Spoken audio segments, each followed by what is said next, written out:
Assalamualaikum, hari ini kita akan membuat tumis bakso sawi. Bahan-bahannya adalah sawi, bakso, cabai rawit, bawang putih, dan bawang merah. Pertama kita akan iris cabai terlebih dahulu seperti ini.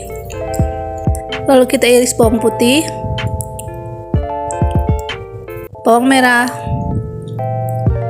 dan kita iris bakso sapi seperti ini.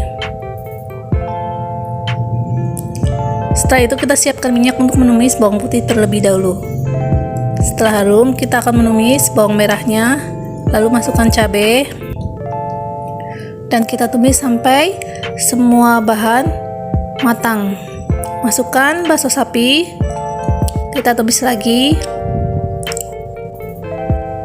Setelah itu kita tambahkan sawi, masukkan masako, dan gula jawa.